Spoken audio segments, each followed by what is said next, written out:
Hello बच्चों, let's see this question. The equation 10x minus 5 का whole square plus 10y minus 5 का whole square is equal to 3x plus 4y minus 1 का whole square represents. First option is a pair of straight line, second one is an ellipse, third one is a hyperbola, and fourth one is a circle. So first of all इसके की concept के ऊपर discussion करते हैं।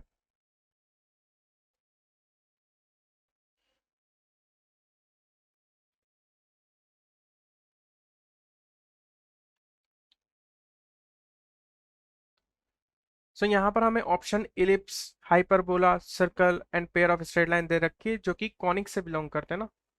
सो हम यहाँ पर जानते हैं फॉर कॉनिक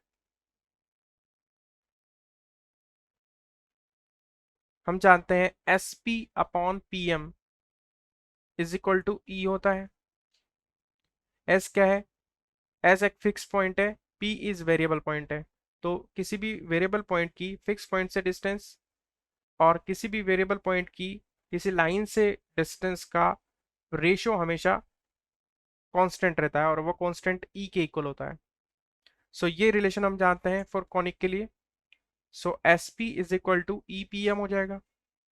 सो यहाँ से देख सकते हैं हम एस पी जो होगा वो किसी फिक्स पॉइंट से डिस्टेंस होगी वेरिएबल पॉइंट की। तो हम मान लेते हैं let alpha comma beta is fixed point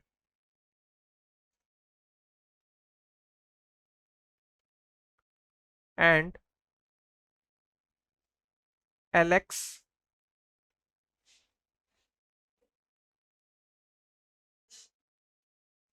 and A x plus B y plus C equal to 0 is fix line. So अगर मैं एस पी निकालू तो एस पी पी हम मान लेते हैं कोई भी पॉइंट है एक्स कोमा वाई। सो उसकी अल्फा कोमा बीटा से डिस्टेंस क्या होगी? Under root of x minus alpha का whole square plus y minus beta का whole square is equal to E. और पी एम क्या होगा? एक्स कोमा वाई की इस A x plus B y plus C equal to 0 से perpendicular distance. वो हम कैसे निकाल सकते हैं? एल एक्स कोमा वाई से इस इक्वेशन को सेटिस्फाई कराएंगे अपॉन एक्स के कोफिशिएंट का स्क्वायर प्लस वाई के कोफिशिएंट के स्क्वायर का अंडर रूट।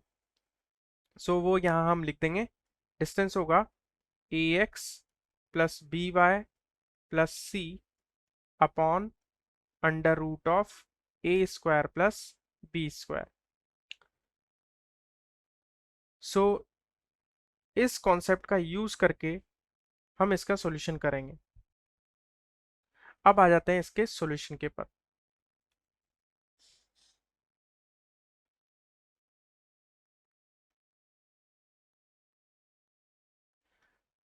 सो यहाँ पर हमें गिवन है इक्वेशन 10x माइनस 5 का whole square plus 10y minus 5 का whole square is equal to 3x plus 4y minus 1 का स्क्वायर। ये हमें गिवन है। अब हम इसको इस फॉर्मेट में लाने की ट्राई करेंगे। जो की कंसेप्ट में हमारा इक्वेशन 1 निकल के आया है, इस फॉर्मेट में हम इसको चेंजेस करने की कोशिश करेंगे। सो यहाँ पर सबसे पहले यहाँ पर देख सकते हैं एक्स का कोफिशिएंट क्या है? 1 है। सो यहाँ पर भी एक्स के कोफिशिएंट को 1 बनाने के लिए हम 10 यहाँ से कॉमन ले लेंगे। अगर ब्रैकेट से 10 कॉमन लेंगे तो बाहर निकलेगा 100 और अंदर आ जाएगा एक्स माइनस 5/10 का स्क्वायर। सिमिलरली यहाँ पर वाई का कोफिशिएंट भी हम 1 बनाने के लिए 10 कॉमन ले लेंगे। सो बाहर आ जाएगा 100 वाई माइनस 5/10 का स्क्वायर इज इक्वल टू यहाँ पर 3x प्लस 4y माइनस 1 को अभी फिलहाल ऐसे ही रखते हैं। अब यहाँ से ओवरऑल 100 इस लेफ्ट हैंड साइड में से हम कॉमन ले लेते हैं। सो ओवरऑल हमने लेफ्ट हैंड साइड से 100 कॉमन ले लिया है। तो यहाँ आ जाएगा x माइनस 1/2 का स्क्वायर क्योंकि ये 1/2 टाइम्स कट जाएगा, प्लस वाई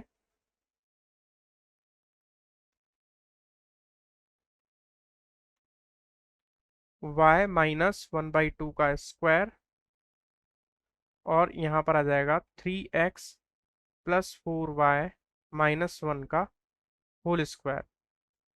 अब ये जो 100 है ये हम राइट हैंड साइड में लेके जाएंगे। सो हमारे पास आ जाएगा x -1/2 का स्क्वायर प्लस y -1/2 का square is equal to 1/100 3x plus 4y -1 का स्क्वायर। सो अब यहाँ पर हम देख सकते हैं कि लेफ्ट हैंड साइड वाला पार्ट तो अंदर स्क्वायर तो बन गए हैं और x और y के कोफिशिएंट भी 1 है। अब राइट हैंड साइड में हमें देखना है कि यहाँ पर हमें under root of A square b square लेके आना है, a square plus B square.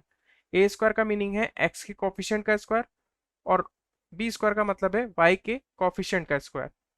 सो यहाँ पर अगर देखें हम, x का कोफिशिएंट यहाँ पर आ रहा है 3 और y का कोफिशिएंट यहाँ पर आ रहा है 4, तो 3 का स्क्वायर प्लस 4 का स्क्वायर, 3 का स्क्वायर प्लस 4 का स्क्वायर, ये कितना होता है? 3 का स्क्वायर होता है 9 और 4 का स्क्वायर होता है 16, तो ओवरऑल यहाँ पर ये आता है 25। तो अब हम क्या करेंगे कि ये जो 100 है इस 100 को 25 के मल्टीपल में हम इसको यहाँ पर लिखेंगे। सो x -1/2 का स्क्वायर प्लस y -1/2 का स्क्वायर इज इक्वल टू, यहाँ पर हम लिख सकते हैं 1/4 इंटू 25। अब 25 को मैं ऐसे लिख रहा हूँ 3x plus 4y -1 upon under root of 3 का स्क्वायर प्लस 4 का स्क्वायर का होल स्क्वायर। अब आप देख सकते हैं यहाँ पर कि ये मैंने होल स्क्वायर लगाया है तो ये न्यूमरेटर पर भी लगेगा और ये डिनोमिनेटर पर भी लगेगा। तो डिनोमिनेटर पर जब ये लगेगा स्क्वायर तो स्क्वायर से अंडर रूट कट जाएगा और यहाँ पर आ जाएगा 3 square plus 4 square that is 25। तो ओवरऑल हमने 100 को 4 इंटू 25 की फॉर्म में लिख दिया, 4 तो आ गया बाहर और 25 को हमने इस तरीके से लिख दिया। अब कर लेते हैं दोनों तरफ स्क्वायर रूट, टेकिंग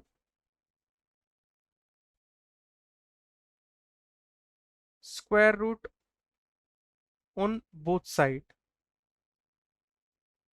दोनों तरफ हम स्क्वायर रूट लेंगे क्योंकि हमें इक्वेशन नंबर 1 की तरह ये बनाना है।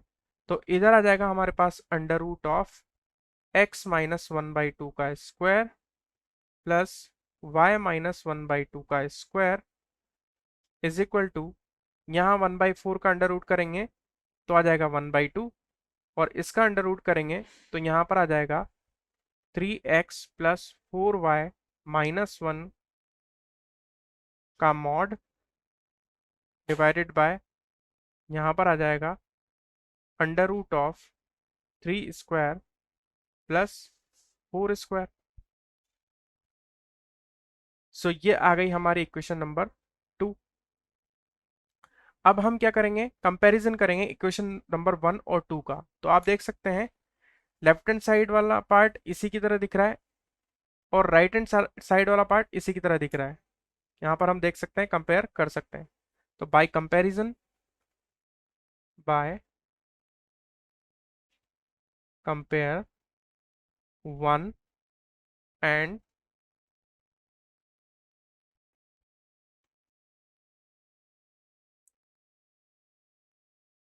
2, अगर हम कंपेयर करेंगे तो आप देख सकते हो यहाँ पर e की जगह यहाँ पर क्या आ रहा है 1/2। सो e की वैल्यू यहाँ पर आ रही है कितनी, 1/2। सो e की वैल्यू 1/2 आ रही है तो 1/2 1 से छोटा होता है, दैट इज लेस देन 1। सो हम कह सकते हैं e लेस देन 1, और अगर e लेस देन 1 होगा तो लोकस क्या होगा, एलिप्स होगा। So locus is ellipse. So this is our final answer. So option B is correct, an ellipse. I hope you will understand it well. Best of luck.